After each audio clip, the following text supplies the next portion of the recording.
What's going on, everyone? Jeremy here from the Quartering, and Elon seems to be picking at all of the right, I don't know, scabs, the most dangerous people on the planet.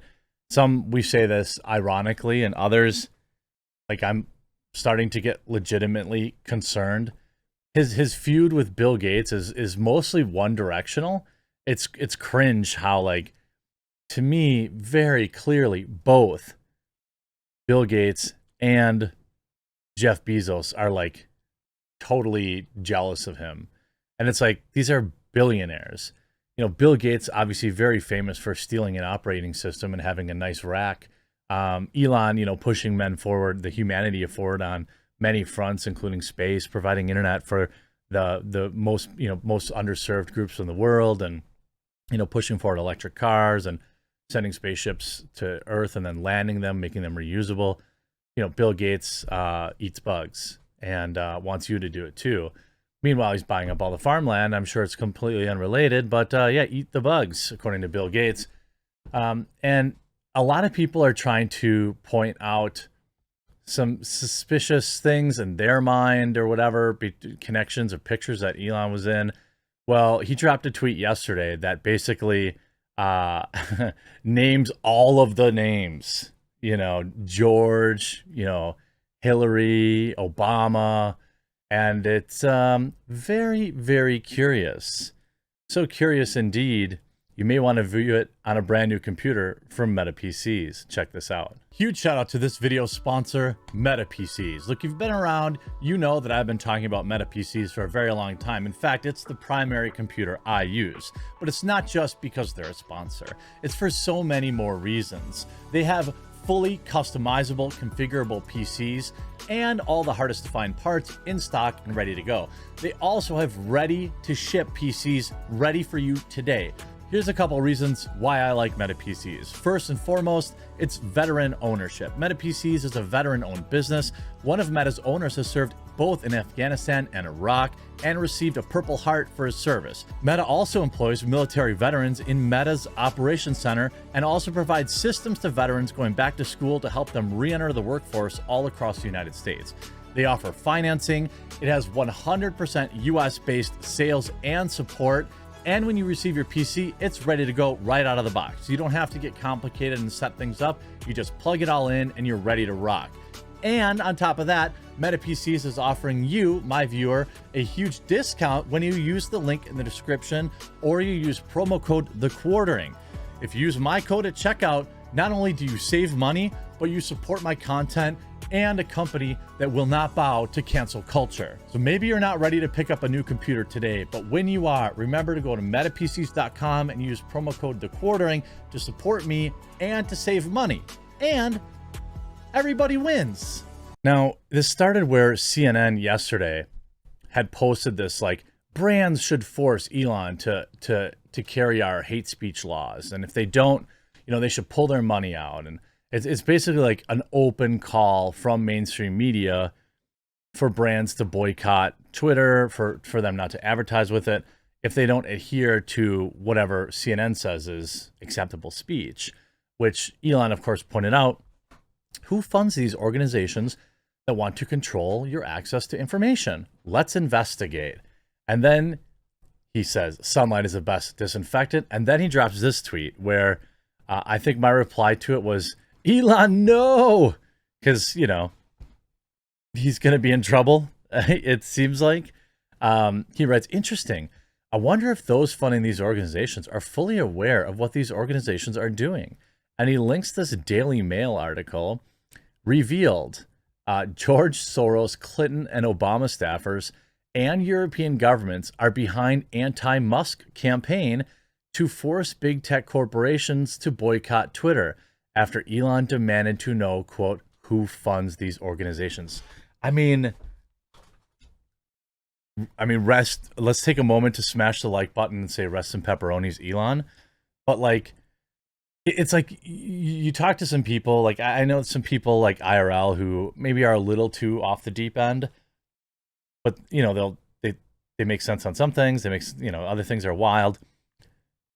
But like, this is what a lot of people are talking about when they're talking about, these people behind the scenes pulling the strings and everything like that. It's actually insane. Some of the most high-profile liberal figures have joined together to encourage advertisers to boycott Twitter if Elon Musk brings his promised policy of unfettered free speech. Oh no. 26 NGOs and advocacy groups signed a letter expressing concern about the world's richest man's plan. Musk himself responded to the letter by asking who funded them, the answer being an assortment of, quote, dark money groups like George Soros' Open Society Foundation, NGOs founded by former Clinton and Obama administration staffers, wealthy Democrat donors and their family foundations, labor unions, and the governments of European nations. Let me read that to you again, because this is who is fighting against free speech. An assortment of dark money groups like George Soros' Open Source Foundation, NGOs founded by former Clinton and Obama administration staffers, wealthy Democrat donors, their family foundations, labor unions, and the governments of European nations. These are people who want to make sure that Elon Musk is not allowed to provide any kind of level of freedom of speech or free flow of information on Twitter. This is, like, I'm not going like all Tim Pool here and saying like, there's civil war. No, I'm saying like, this is a big deal. By the way, if you haven't yet, I'm definitely in some kind of weird shadow ban on YouTube right now. I haven't gained a single subscriber in like a week. Maybe if you're watching and you're not yet subscribed, please do click that red subscribe button down below. See if I can jar it loose or something. It's crazy. Like, so many people are watching the videos, but the numbers just aren't changing, and I have a feeling that YouTube's quarantined me. And maybe if a bunch of new people sub, we'll break out of that. It's worked before. Elon Musk's takeover of Twitter will further toxify our information ecosystem and be a direct threat to public safety, especially among those already most vulnerable and marginalized, they wrote. I love how these people always stand on marginalized communities, are usually rich white people, They warned that advertising on Twitter would see their company risk association, by the way, that's a threat, with a platform amplifying hate, misinformation, and theories. The authors continued, under Musk's management, Twitter risks becoming a cesspool of misinformation with your brand attached, polluting our information ecosystem in a time where trust in institutions and news media is already at an all-time low. Well, do you know why trust in news media is at an all-time low? It's their fault. Like, it's 100% their fault that news media is at an all-time low in terms of trust, because they get caught. Jack Dorsey called out CNN and said that they literally, in his words, he literally saw them trying to like spark clashes so that they could film it. We've seen many times where these reporters are filming all zoomed in on something when the wider picture tells a very different tale. Nobody trusts mainstream media, and it's nobody's fault but themselves. Social media and Instagram and Twitter and stuff, this has given normal people the tools to break through the narrative, the media narrative, and that's what they're most afraid of. So many times there's like a news story about, this outrageous thing happened, right? And then you see somebody with the Twitter video with the longer video clip, and you're like, oh, wait a minute. This is totally different. Well, the mainstream media has been doing that to us for years. It's only since really the advent of widely available smartphones that we've been able to disprove it more frequently. Your ad dollars can either fund Musk's vanity project or hold him to an account. We talked about this yesterday. But you end up with Elon saying, who funds these organizations? Sunlight is the best disinfectant.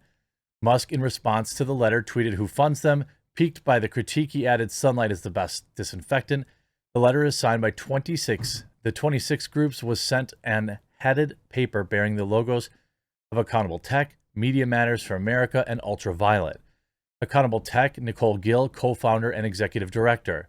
Media Matters for America. Accountable Tech is a Washington, D.C. group led by Nicole Gill, a political campaigner and founder of the 2017 Tax March, and Jesse Layrich, a former policy spokesman for Hillary Clinton. Social media giants are eroding our consensus reality and pushing democracy to the brink, they state on their website. Media Matters, founder and chairman, a Clinton endorser who raised tens of millions of dollars and created far-reaching web outside groups to push her presidential candidacy, is now training his sights on Trump, they wrote at the time. Brock is rallying Democratic mega donors behind the scene. Media Matters for America says it's dedicated to comprehensively monitoring, analyzing, and correcting conservative misinformation. According to Influence Watch, the group was founded with about $2 million in donations from prominent liberal donors, such as Susie Tompkins Buell, the 78-year-old co-founder of the clothing brand Spirit, The North Face, Hillary, all these rich Democrats. Hormel. Media Matters is funded by a coalition of donors, including National Education Associations, America's largest union, representing teachers and other school staffs, several Jewish groups such as Combined Jewish Philanthropies, Greater Boston, and Community Foundation of the United Jewish Federation of San Diego. Ultraviolet. All these people, Fair Vote. It's insane how many, this is actually good journalism. It's insane that they're this worried and this scared about your ability to just speak freely.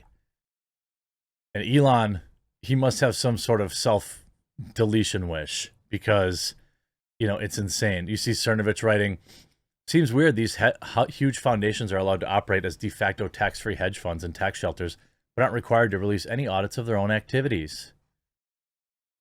Did the Clinton Foundation ever release an audit of its work in Haiti? There are 7 pages of words, but as far as I know, financials haven't been released, and you're not even allowed to ask for them.